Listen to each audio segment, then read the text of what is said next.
ìjọ applicable sẹ́ntí súnà tí wọ́n pẹ̀rún bẹ́ẹ̀ ni àyàfi tá bá mọ̀ wípé ara rẹ̀ ò yá ẹn tá bá mọ̀ para rẹ̀ ò yá nadharan ila hali àníjì torí pé kò kú dẹ́ṣẹ̀ so títí tásìkò wọn fi jọ kó fẹ́ lọ látò lè ara rẹ̀ bá tún gbà báwọn gan ni tára rẹ̀ bá gbà bẹ́ẹ̀ al-Sheikh Muhammad Salih al-Uthaymin rahimahullah wọ́n ní bẹ́yàn bá sùn láti kùbẹ́yìn zuhur àsìkò zuhur ìwọlé ó wá sùn ó wá jí ní maghrib kò ní kí zuhur àlásìrì yẹn mọ́ ìrítọ́ mú sọ́ ó tó ṣe yíò dájọ́ sọ̀rọ̀ ọ̀rọ̀ wọn láti kó tv tó wà lọ so that ó kàrà yorùkọ tèmi kò mẹ́ ó wà lè Sheikh Muhammad Salih al-Uthaymin wọ́n ní zuhur àti asìrì jọ yẹn kò bá láyé nǹkan mọ̀ jọ́ràn yàn léyàn lórí èyàn gbọ́dọ̀ di onílàákàyè rẹ̀ gbọ́dọ̀ wà mí tó yẹ kó wà ó sì gbọ́dọ̀ wà láyé kò bá láyé wọ́n ní kò ní sá àbí kí ẹ̀yìn rò pé ṣe kò fẹ́ mí ní kò ní sá àwa torípọ̀ lè làwà àwọn máa sọ pé yóò sá wọn ṣùgbọ́n àwọn kọ́kọ́ ti ṣe kò fẹ́ mí yẹn àwọn wà ní yóò san bó ti ẹ̀jọ́ pé torí parí tí Ibn Abdul Barr rahimahullah àwọn tún kàn mí níbi hadith Ànábì tó sọ pé sallallahu alayhi wa sallam man nama an salatin aw nasiyaha falyusalliha idha dhakaraha aw hina dhakaraha gbogbo ẹni tó bá gbàgbé ìran kan àbó ó gbérùn kan jù sílẹ̀ ó sùn gbàgbé àbí ó wá gbérùn jù sílẹ̀ falyusalliha kó yá kí idha dhakaraha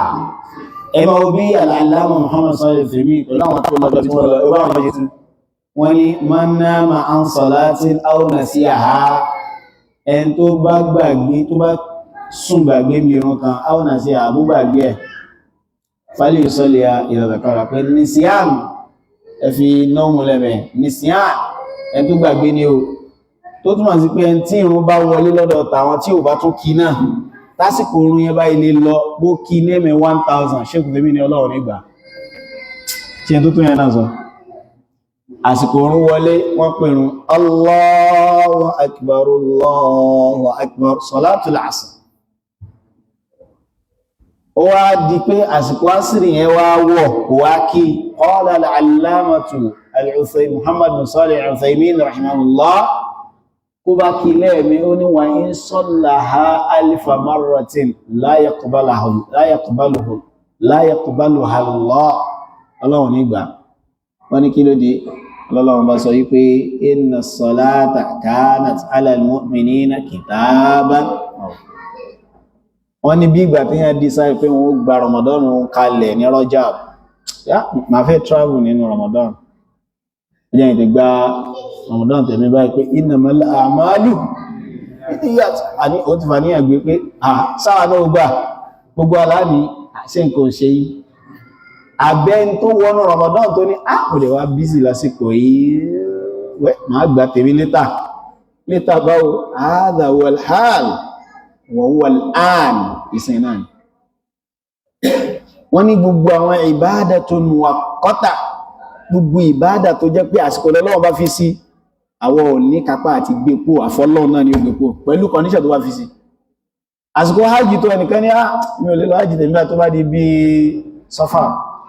yìí ṣe aṣúrù lè hajji ní Safar náà one time ma ara yìí nìyẹn wọ́n ní kó lọ kó nìkan dá sódé Arafah ó kàn ṣeré jáde lásán ìbáyà fọ́tò 2000 wọ́n ló lọ explore ni so Ọlọ́run bọ̀ nígbà li'annaha ibadatun muwaqqata ìbádà tó lásìkò ní kò gbọdọ̀ kọjá àsìkò yẹn ẹ wá gbọ́ nǹkan tí tẹ́ bá wo ọ̀rọ̀ Sheikh Fẹ́mí wọlé gan àwọn afá tó sọ bẹ́ẹ̀ pọ̀ akàn lo Sheikh Muhammad Salih Fẹ́mí lẹ́rìí ní ìsìnà sinara ẹ wá bá ṣe sọ yẹn ó jọ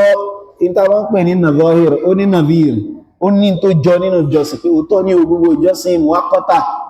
bó ṣe rí nìyẹn lóòótọ́ bẹ́ẹ̀ kọ́ ni ẹ̀yin náà sọ fún hajj kò sí ṣe bẹ́ẹ̀ ẹ sọ fún sọ́ọ̀ kò sí ṣe bẹ́ẹ̀ li'annaha ibadatun Ọlọ́run tún wá lámọ́lẹ̀ pé inna as-salata kanat 'ala al-mu'minina kitaban. Ṣùgbọ́n obi táwọn afá àgbà yọ sáwọn irú Ibn Abdul Barr rahimahullah àwọn tí wá sáájú bí sanawat adida tó wà láàrin wọn òdín 1000 plus. Àwọn wá ní pé ìtumọ̀ ọ̀rọ̀ Ànábì tó sọ pé man nama 'an salatin aw nasiyaha falyusalliha idha dhakaraha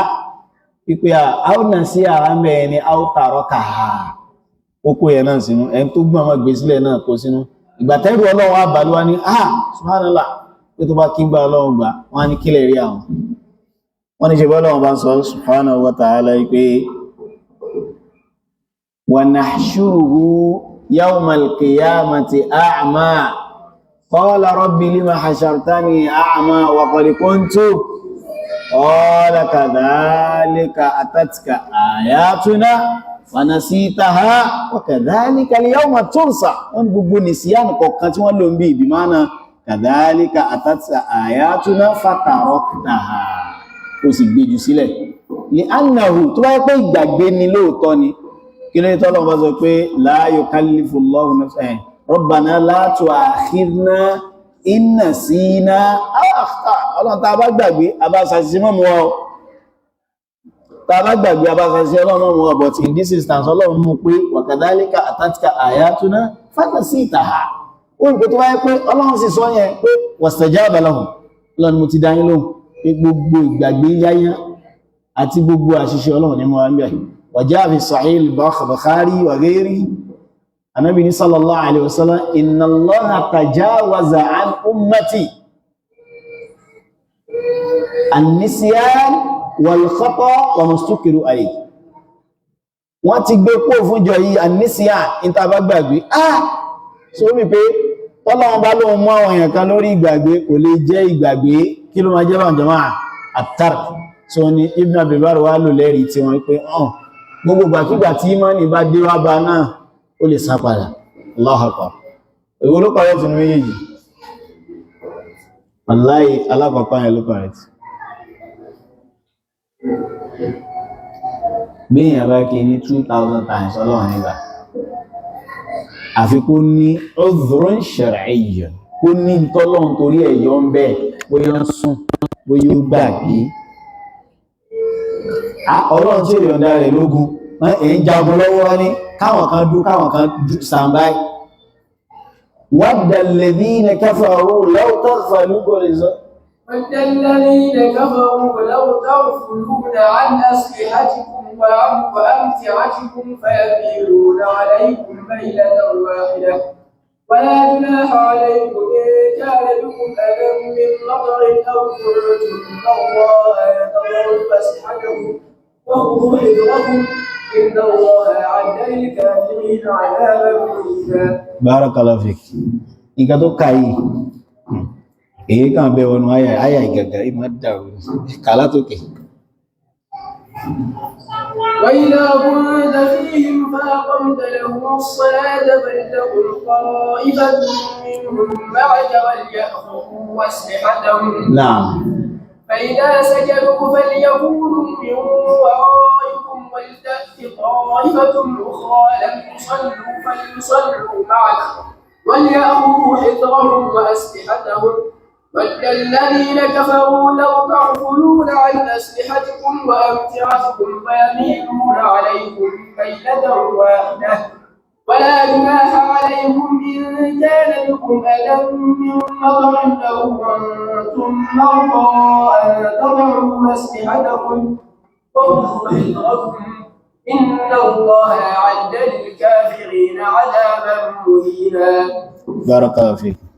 Ọlọ́run bá tí ò yọ̀ǹda ìrun lójú ogun pé tẹbá wà lójú ogun subhanahu wa ta'ala ẹ̀tún tó lójú ogun oyin ojú ogun nífà àtòtò àwọn kan odò àwọn kan wà dúró àwọn ó sì mú àwọn nǹkan ìjà dání táwa kan bá ti parí a lọ dúró níbi táwọn wà yẹn stand by àwọn ó parí Ànábì ó parí wọn fáwọn méjèèjì sallallahu alaihi wasallam lójú ogun so ni ìwọ kan wà sọ pé òun wo fíìmù lọ́wọ́ ni òun ṣe báyìí lọ́wọ́ ni àsìkò rẹ̀ wá jáde Ọlọ́run nígbà وإن صلىها 1000 مرة كما قال العلامة العثيمين tó wá kí lẹ́mìí 1000 kò sí because wọ́n rí nàbírù mú wá fún wọ́n rí tó jọ mú wá fún bẹ́ẹ̀ náà ni Ramadan yóò lè kan decide fún ààrẹ pé ìsìtán bẹ́ẹ̀ náà ni hajj gbogbo ìbádà tó bá jẹ́ wọn àkọta áyà tún wá wà fún anha inna as-salata kanat ala al-mu'minin ala de tún ni al-mu'minina kitaban mawquta àsìkòtá ní kẹ́kẹ́ wọ́n tún wá ní hadisi wípé àwọn màláíkà máa ń pàwé dé tí wọ́n ti kọ àwọn tó kírun tán pé wọ́n pàwé dé